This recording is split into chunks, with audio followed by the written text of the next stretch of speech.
welcome everybody. Thank you for this invitation. It's for me an honor to be here, Professor Josep. That's a big pleasure to be here. You know that our first time or contact was through a very common friend, Dr. Pomar, who is the chief of cardiac surgery in my hospital. And since that you know that he admires you and he's always explaining how you have teach him and the world about different aspects of cardiac surgery, and he's extremely rewarding to you. And when he asked me whether I would be willing to come to Doha for this meeting, obviously I was more than happy to come here, and it's really a pleasure to be here. So thank you very much for this invitation, and I hope that the next 2 days will clarify everything related to Brugada syndrome. My first talk is a talk that will basically explain a little bit how Brugada syndrome started and what do we know in Brugada syndrome and how we have evolved during all these years. So this is the slide that summarizes a little bit everything, because everything started with this young boy, 2 years of age. He had been recovered from sudden cardiac arrest, and then we learned that his sister died suddenly, and we could recover also an ECG of the sister. This was 1986. We understood nothing of that.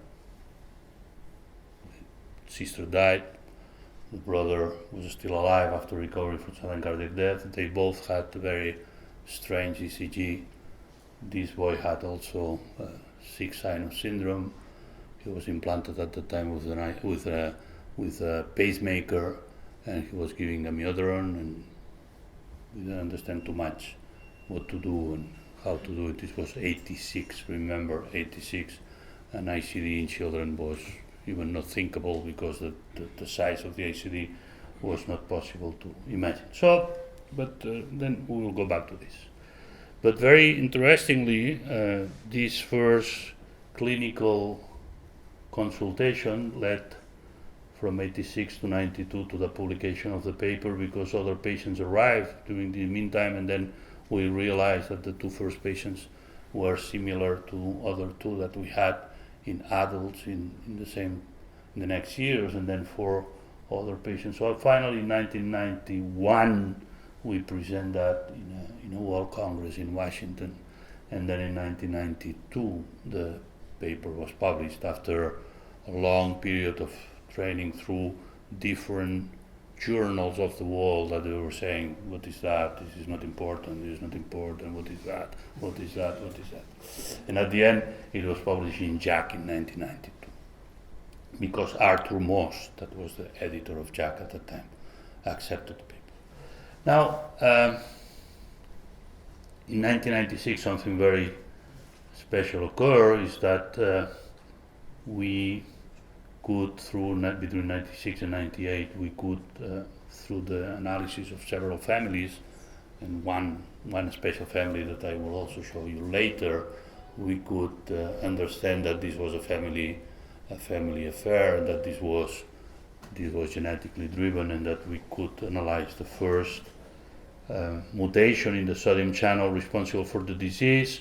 We could analyze in oocytes that the effects of the mutation on the sodium channel, and of course the future will be, or that this is an old slide, probably we are already in the future, but still the other things in the future will happen. So let's go back to the beginning of the story. So this is Lech, that was the name of this child that has been recovered, and in 1986 was brought to us with a very special ECG, very abnormal ECG, and recovered from sudden cardiac death.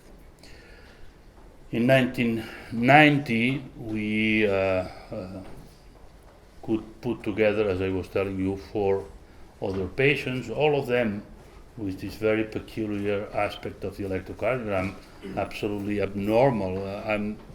Today I'm still astonished to understand, or trying to understand, how is it possible that nobody has ever seen this very abnormal ECG before? Because we have been looking at millions of ECGs in the world, all of us, and this is tremendously abnormal ECG, but nobody has paid attention to that, or nobody has made the link between this ECG and sudden death.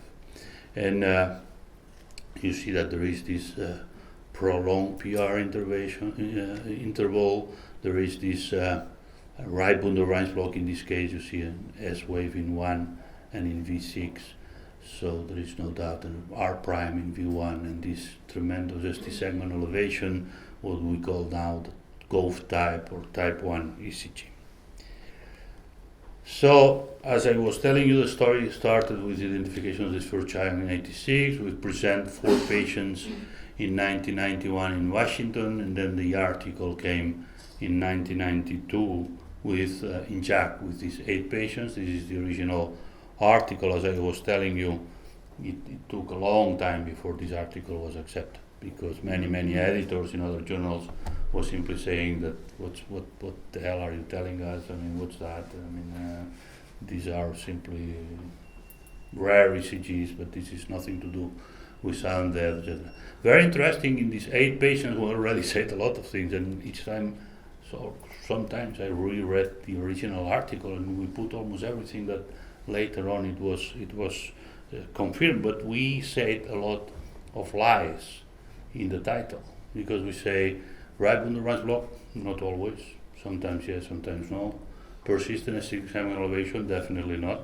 Almost everybody has a normalization during the follow-up, and sudden cardiac death, yes, in these cases, yes, but now we know that we have a lot of asymptomatic people with syndrome, and that would never develop sudden cardiac death. So if we look at the title, we were completely lying in every single one of the sentences. So that's why probably somebody else decided to change the name of the disease and call it Brugada syndrome.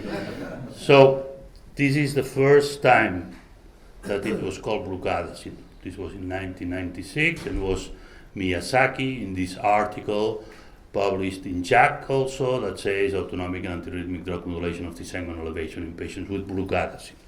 That's the first time in history that the disease was called Brugada syndrome. Okay, and very interestingly, since then everybody adopted this name and everybody called that Brugada syndrome. But not only that, but the interest in the disease was dramatic, incredible.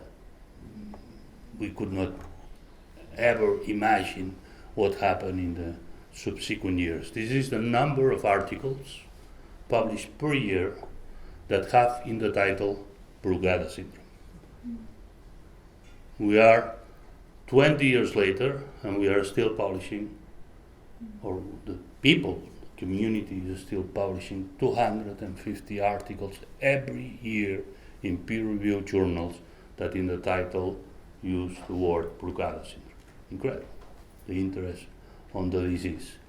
And these are the number of citations of the articles with Brugada syndrome per year. You see that we are now at 5,000 citations every year of the articles that have in the title Brugada syndrome. Why is that? Well, probably because we came at the right moment. At the right moment means that we had, at that time, we have been the electrophysiologists, we have been very hard working in research. We have been describing everything in the 80s. If you look at the largest CBs in cardiology, at that time, they were all electrophysiologists. Why? Because we had everything to describe. The electrophysiology was virgin. We had to describe everything. Every single condition had to be described, so we start to understand what Parkinson, white, atrial tachycardia, different types of accessory path, whatever. Everything was to describe. So we were publishing. But at a certain moment, ICDs arrive and ablation arrive. And we kill research, because we know everything about physiology of the arrhythmias, or almost everything.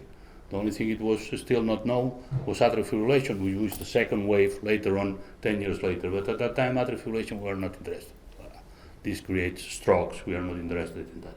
We're interested in arrhythmias, And so what happened here probably is that Brugada syndrome opened a new way of looking at sudden death, at basic research. And many centers that were studying or were doing research on arrhythmias moved to the new field of genetics and arrhythmias because of Brugada syndrome. And this probably helped a lot in this huge interest on the disease, much more than the real incidence of the disease.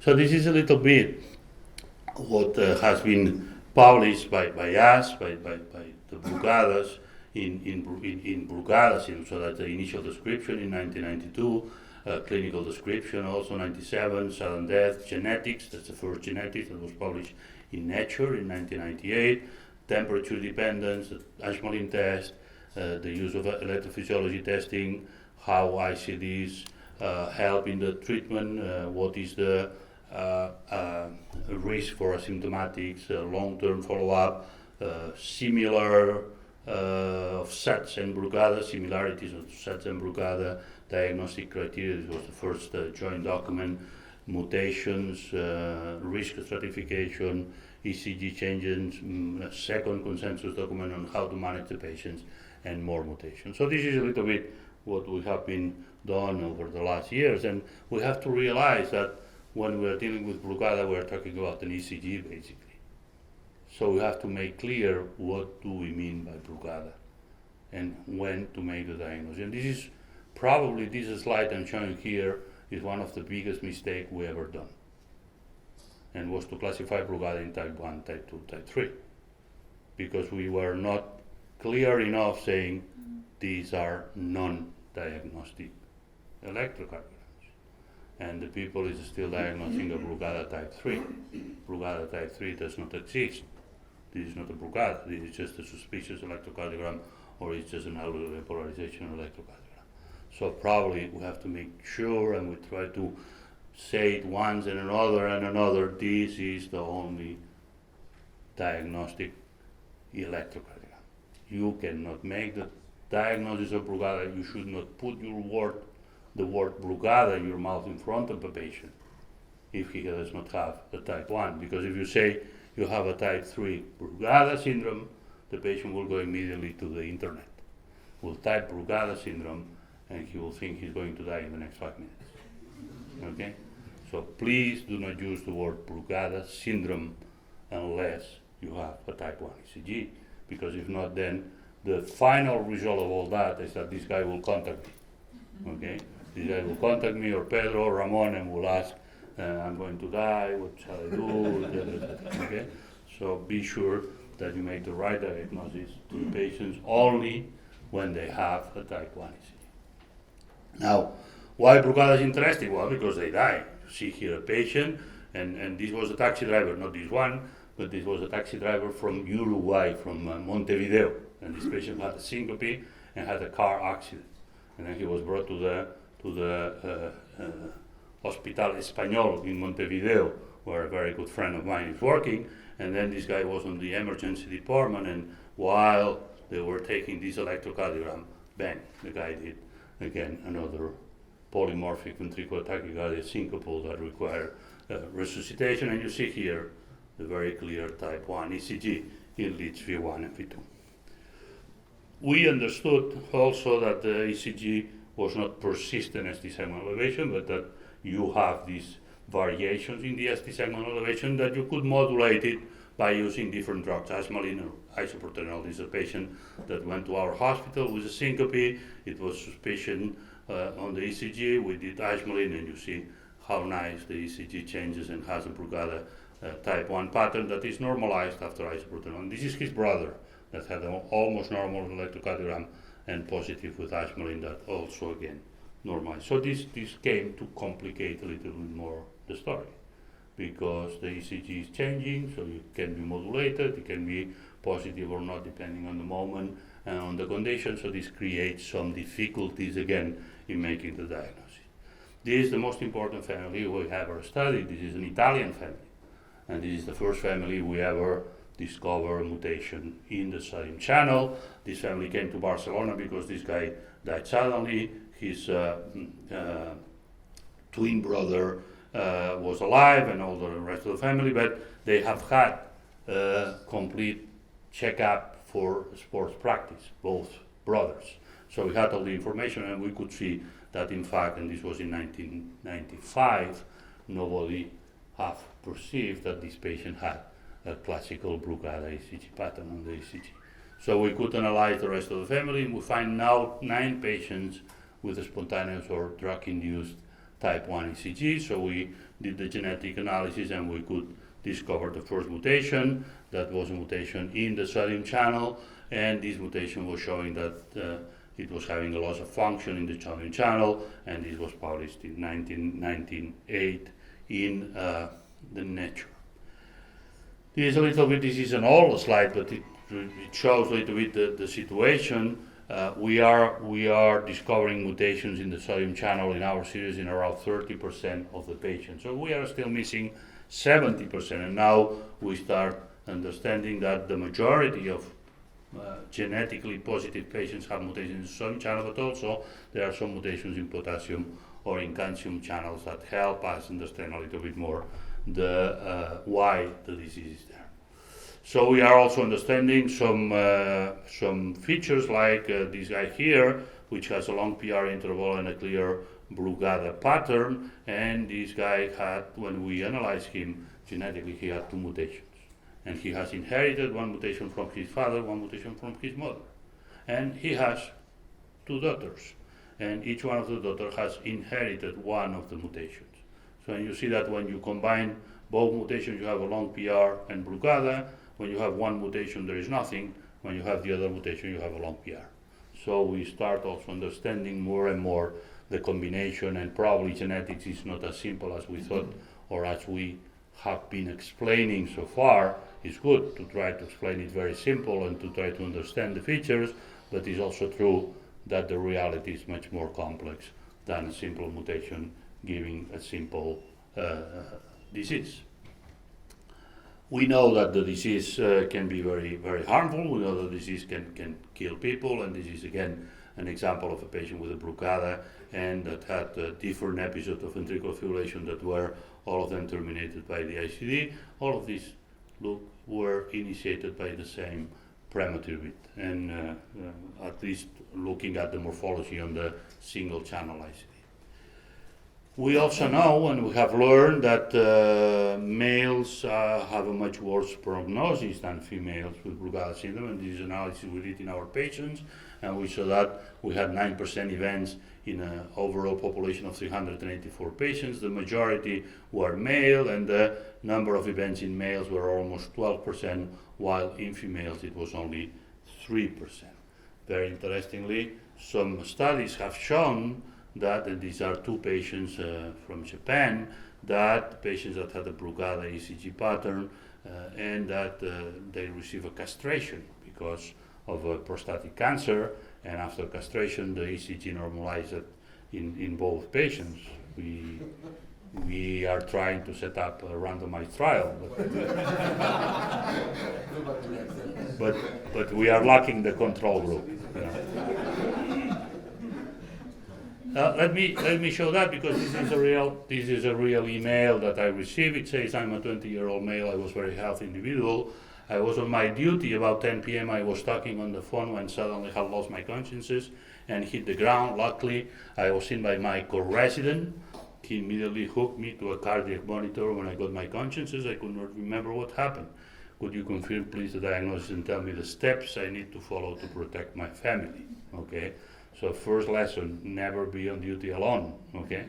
So always have a co-resident with you. That's the most important issue, because this was the ECG that this guy had when he was recovered, and this is the electrocardiogram that this guy had with a very classical, typical type 1 ECG Brugada pattern, okay? So this, I'm using also this slide because it has been a long discussion whether asymptomatics are at risk or not, which is a discussion that I do not understand. Because this guy, when he was talking on the phone, he was asymptomatic. 1 second later, he was dead. So what do we mean by saying that the asymptomatics are not at risk? Every single patient that is had some symptom at some moment, 1 second before he was asymptomatic. So all the people that will have symptoms is previously asymptomatic. So there is no discussion whether the asymptomatics are at risk or not. I mean, some of them, of course, will develop arrhythmias and in this case, sudden death. This is a little bit what we published many years ago about symptomatic patients, at the moment of the diagnosis, previously asymptomatic patients, patients with syncope or patients with sudden death, that of course the incidence of events during follow-up is much higher in those patients that have been recovered from sudden cardiac death. About 50% of them will have a second event, major event, during the next years after the diagnosis. And you know that this is probably the biggest controversy ever in the field of electrophysiology, which is the use of electrophysiological testing in Brugada patients. Okay, we still believe that because our data are very clear that if you are inducible, you are at risk of having events. If you are non-inducible, the probability of events is very, very low. So we still continue to use inducibility in all our patients as a risk factor, although I know, and we can discuss that for hours, that many others have published that this is not the case. But here you see our data. If you are a male, if you have a syncope or sudden death, or if you are inducible, these four characteristics identify patients at risk of events during follow-up. Now, this is information about patients that did already receive an ICD, so that there is no discussion here because they already received an ICD, so they already were classified theoretically as high-risk patients. And you see that if the patient received an ICD 95 because of a previous sudden cardiac arrest, 46% will have a subsequent ventricular fibrillation terminated by the ICD. So there is no discussion on the endpoint here. We are not talking about syncope, we are not talking about arrhythmia, we are talking about ventricular fibrillation in the ICD.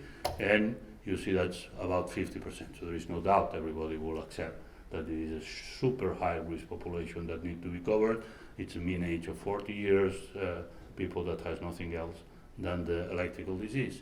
If the reason of the implanting is a syncope, and this was the case in 90, 26% will have ventricular fibrillation during the next years. So again, is a risk high enough to implant the defibrillators, is 1 in 4. So there is no discussion that the defibrillator, and here nobody I think in the world discusses that this is the case. Okay. Now let's see the patients that do not have any symptom prior to the implanting of the defibrillator, which were 107. So the overall event rate was 13% during follow-up. If you look at the basal ECG pattern, you see that the ECG was normal, which means that it was only abnormal after drug. We are talking about asymptomatic patient, normal basal ECG that has a positive test for ashmalin or flecainide, probably because of a family episode of sudden death or because he has a suspicious ECG. You see that 18 patients receive an ICD with these conditions, 0% had events during follow-up. So probably you should not implant asymptomatic patients with a basal normal ECG.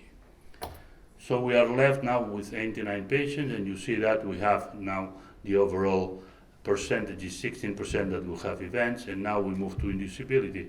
In the patient is asymptomatic, has a basal abnormal ECG, so type 1 ECG is diagnosed without the need of drug, and is not inducible, 0% of events during follow-up. So this is why we use electrophysiological testing to risk stratify our patients with a basal abnormal ECG asymptomatic. We do the EP testing. If the EP testing is negative, we say the patient, you are at very low risk, you don't need to be implanted with the defibrillator. If he's positive, then it means that 14 out of 69, which is 20%, 1 out of 5 will have events during follow-up, and our suggestion to them is to implant the defibrillator because the risk in this case is high. This means around 20% of the asymptomatic patients. I say that because there is a lot of people saying you are implanting every single asymptomatic because you are inducing a lot of people. No, that's not true. We are, by using that, excluding a significant number of patients here, which is around 30%, and we are excluding almost 65% of the patients here because 65% of the patients asymptomatics are non-inducible. So the final number of asymptomatic patients that will be suggested to be implanted in our hands is not more than 20%, which is completely different if you cut it here. if you don't use EP testing, and you say, well, I know here, but I don't know what else to do when I'm here because I don't trust EP testing, it means that you are left probably with 70% of the population that has a doubt whether he has to be implanted or not, and you don't have any strong suggestion to say no, as we do when we have a negative testing. So I'm going to the end. The thing that worries us most are children, because there we have big problems in terms of management. If you decide to implant an ICD, this can be a terrible situation for them. So this is a father with this ECG. He has been recovered from sudden cardiac death. He's wearing a defibrillator. This is the son. Look at this electrocardiogram. It's terrible electrocardiogram. It's the worst electrocardiogram I've ever seen in a child. This child is asymptomatic. I've done already 3 EP studies on him. He's now 12 years of age. I've been following him since he was born, and all 3 EP studies have been negative. And I'm doing nothing. But each time I see him, I am 1 week without sleeping because I'm praying that someday he will become positive. Because if he will become positive on the EP study, then I will suggest implanting an ICD and I will start sleeping, you know? Because when you look at this electrocardiogram, it's really terrible, and his father already was recovered from sudden cardiac arrest. So, but still, I think we have to be consistent with what we believe, consistent with what we say, and be serious with all our suggestions to the people. And still, this guy, well, I will study him the next 2 or 3 years again, and I hope that when he will be 13 or 14, big enough, he will be positive, so we can implant him, and then I can relax. So this is the same for children, so very similar to what we see in adults, but with asymptomatic patients having very, very few events. But this is what can happen when you implant a child. So you have to be very careful, because it is a disaster. It is a big, big disaster. You have to end up with something like that, because this guy is going to grow up 20 centimeters every 2 years in the next years, and every 2 years you will have to change the device, the cables, everything, and it will be a complete disaster. So we have to be very, very, very, very careful with that, and very serious in taking in consideration many other things. Talk to the family, explain them the reality of implanting and not implanting device. And of course everything, I was putting this slide for you, Dr. Yahu, just to make sure that we understand that research is at the basis of everything. If we don't have research, we have nothing. Okay, and we have to try to understand everything through research. And research can be clinical research, but it has to be also basic research. And this is a very interesting issue that has been published some years ago by my good friend Dennis Kander, who unfortunately died some years ago of a myeloma. And he's very good physiologist and cardiologist. He developed this model of Brugada rat, and this Brugada rat had, these are the number of sodium channels in a normal rat. This is the sodium channels in a genetically manipulated rat with half of the channels. You see, this is the electrocardiogram of a normal rat.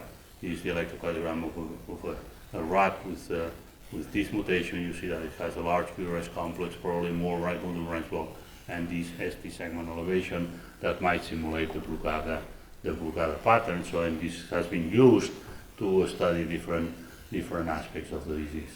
So another thing which is more an historical thing, because we are on the history, is that you know that the disease is very highly prevalent in Southeast Asia. And there are some very funny stories there, like this one, which you see that the disease is called Bangunggot in Philippines, Lai Tai in Thailand, Pokuri in Japan, and Brugada syndrome in the rest of the world. And it says that in Thailand, the being of fear is the Fiam, or widow ghost, who comes to steal away the souls of young men. Some villagers think that Bangunggot appears in form of a huge and fat female demon that sits over men's face, suffocating them, causing agonal respiration and ultimately death. Some men defend themselves from Fiam by wearing lipstick at night so that the ghost mistakes them for a woman and leaves them alone.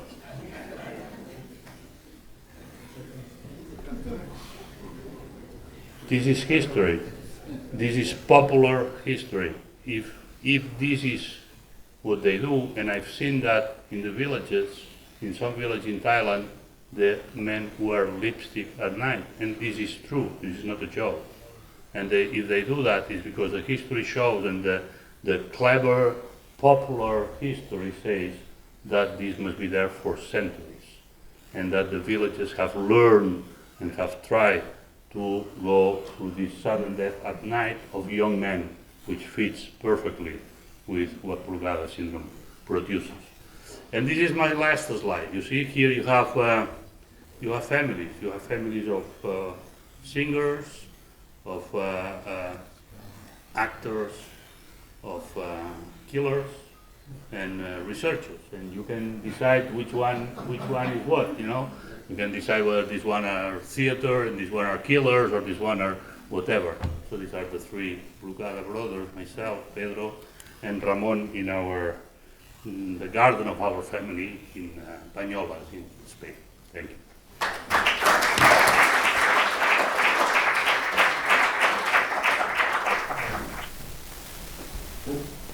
With regards to syncope,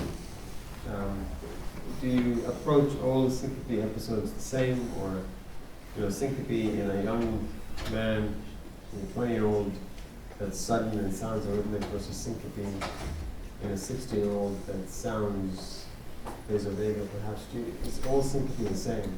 No. When we are dealing with syncopes in Brugada patients, of course, a Brugada patient can have a vasovagal syncope, and a Brugada patient can have any other type of syncope. So we have to make sure that we classify correctly the syncope.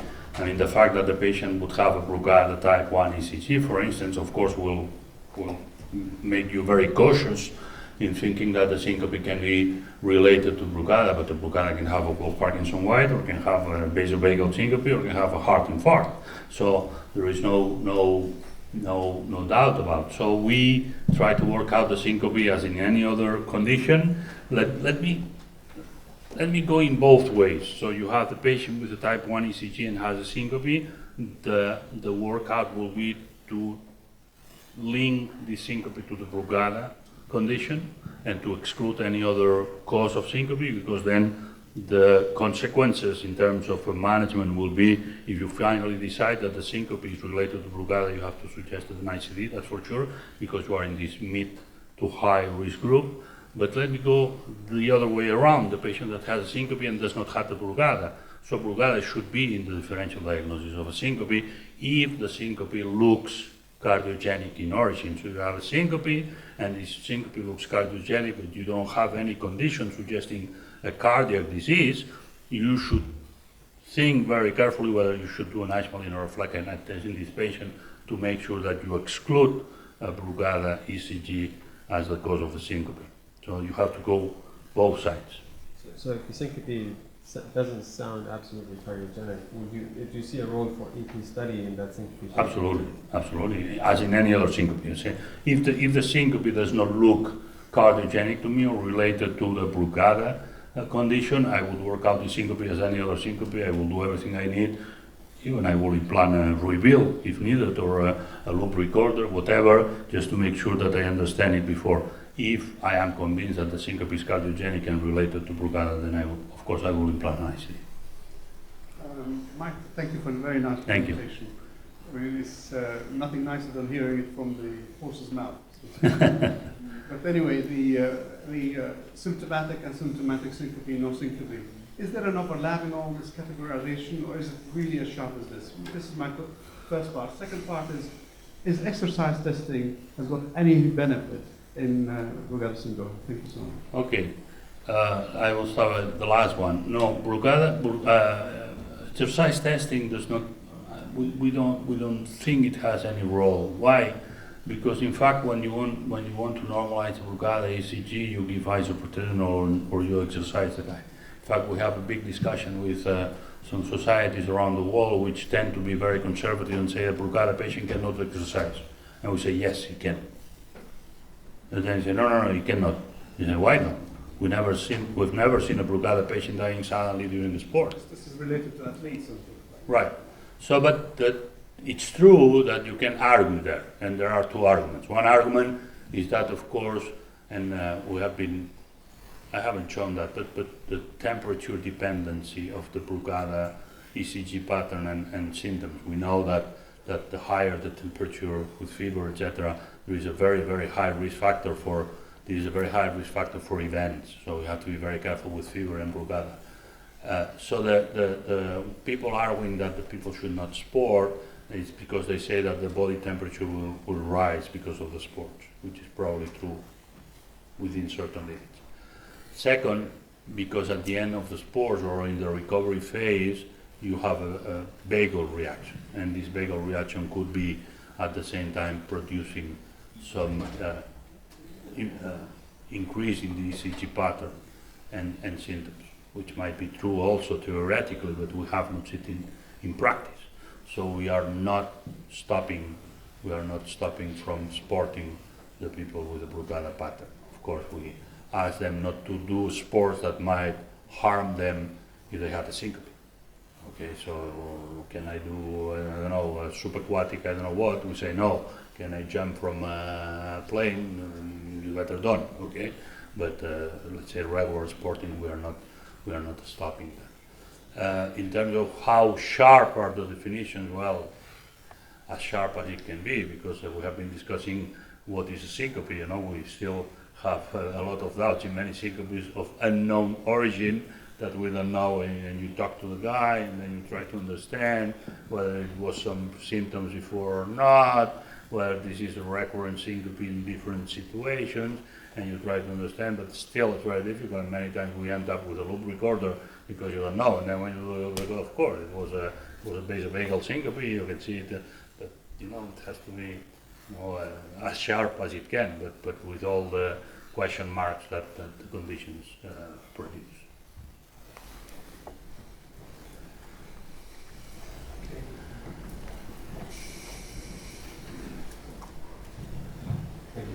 Thank you for this wonderful presentation. My question is going to be very naive and from a researcher perspective. Well, so far to reverse the Brugada syndrome, what you do is you implement people with pacemakers, right? The idea for kids or for patients is to have a drug that will basically reverse the Brugada syndrome, right? So my question is on your animal model, if you take cells from those animal models, isolate them, and separate them into two groups, by doing patch clamping, will you basically be able to say this cell is coming from a patient that has Brugada syndrome or not? If yes, could you basically work with a drug that modifies the calcium channel properties to make the cell more excitable? We know pharmacologically, what we know about Brugada syndrome is that you have, in phase 1 of the action potential, you have a premature closing of the sodium channel, so that gives rise to an unbalance between the sodium that is getting into the cell and the potassium that starts to leave the serum through ITO. So you have a relative increase in ITO. So if you could compensate this relative increase in ITO, probably you would normalize everything. So to do that, you need something that increases the sodium channel in the phase 1 of the action potential. We don't have this. Or you can block the ITO, but then you will have a reduced ITO and reduced sodium channel. I'm not sure that the relative balance will be okay, but you will be on a blocking part of the channel itself. Now, we know that quinidine is working, because quinidine is clinically working. When you have patients with electrical storms, a lot of arrhythmias, you give quinidine, you usually have a good result. Good result meaning that you don't have storms anymore. In many patients you don't have any arrhythmia. In others you might have, but limited number of arrhythmias. So that's why there is also a discussion worldwide whether we should be offering quinidine instead of ICDs. And I say, well, quinidine can help the patient that has storms, but I'm not sure it's the first line therapy in patients that are at risk, because they might still have some ventricular fibrillation and dies out. Now, can we have other drugs that might be useful? Well, you know that now ranolazine is being studied. Ranolazine is an inhibitor of the light current sodium current. we'll have to see whether this might. My feeling is that this should increase Brugada. This should produce more Brugada. But probably we'll be able to find enhancers of the late sodium current that might counteract the effect of the mutation. But this is still everything on the experimental level, and I don't know of any other advance in this field. So just to go back to the exponential. So if you have two cells that are coming from different samples, right? You can tell that this cell is coming from a patient that has Brugada, right? You can check if the exponential is different. Yes. Yes, you have, yeah, sure. Right. So You have, you can play with the channels, either potential channel or tuning channels, to basically mimic what you get on the Brugada syndrome and vice versa. right. You should be able to do that. The model, no, one second. The model is not an exact model for Brugada. The model is 50% of the sodium channels are out. That's all we have. That's all we have. It's a different mechanistic. So the final result may be the same, but mechanistically speaking, it's different. I have a question. Basically, we are experiencing an increasing number of Brugada pattern asymptomatic patients, not only in Qatar but in the Gulf region. One of the dilemmas we face with regarding taking medication, they are asymptomatic, but for a reason or another, they could take an over-the-counter medication. Or I know there is a long list of medication those patients should not take. But how we could know that these group of patients are lower risk than or risk stratify than? I would not make differences in terms of who can or who cannot take medication. I think that if you have the suspicion that the patient has a Brugada, you should provide them with a list of forbidden drugs, and this can be very easily found and is updated every week if needed in brugadadrugs.com. Okay, brugadadrugs.com. You can find there the list. You can find there unupdated. We look at every single. There is a group of people around the world. We are looking at every single publication related to drugs, and then we make a consensus for every drug to see whether we put it in the completely forbidden, be aware drug or allowed drug. So I would not play with the relative risk of the patient, but I would say, look, everybody that has a suspicion or diagnosis or suspicion of the diagnosis, I would certainly ask him not to use these drugs. I have a question. You said if the patient is asymptomatic and normally based on ECG, what do you mean by these patients? I mean, This is the son of a Brugada patient. Okay, so this is the son of a Brugada patient. The father has a Brugada. The son has a normal ECG. You don't have genetics, because if you have genetics, that's fine. You have the genetics of the father with the mutation. You look at the genetics of the son. If the son is negative, it's ready. Okay, but you don't have the genetics, so it's a 70% that has no mutation identified so far. But the family wants to know whether the child has or has not a child or no child, whatever, a family member, and then you do a National test or program, and it's positive. Okay, then the next question is, how do you know that basally speaking is negative? How many ECGs do you have to do to be sure that he's negative? And of course I don't have this answer, and that's why I put myself the question. So what we suggest is that if the ECG is completely normal, there is no suspicion at all, we just ask to do one ECG every year. If the ECG has some suspicion, then what we ask is that in case of fever, they should have an ECG done, because this will be the more powerful indicator, okay? And see what happens. But I know that there's some gray zone, which is if the ECG is spontaneously changing, how do you know that he's not having a positive ECG tomorrow? I don't know, of course. Last question.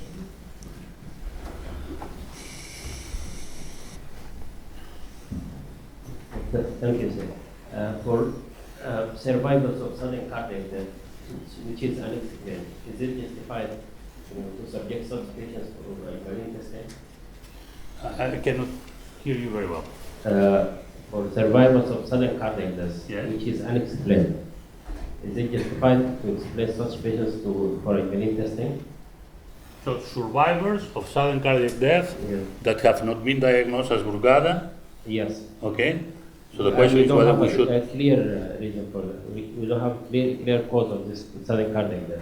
Well, this is the overall workup that you have to do on the survivor and on the family. So if the survivor has some signs that might have a channelopathy, of course you have to exclude that he's not a ischemic patient or myocardiopathic patient. If you have accrued any structural heart disease, then of course you have to go through all the workout to understand whether he has or he has not a channelopathy. You have to realize that at the end, still, even with all the tests we have, 10% of the population, we will not know why he did the cardiac arrest. Now, very interesting is to see at the family, because sometimes the answer comes from the family. You have to look at different members of the family, first degree relative, trying to see whether they have some ECG abnormality. You also have to make sure that you exclude also the catecholaminergic polymorphic VT, which is one of the most prevalent diseases in normal hearts, normal ECG. I don't know whether this answers your question. Thank you very much, Professor.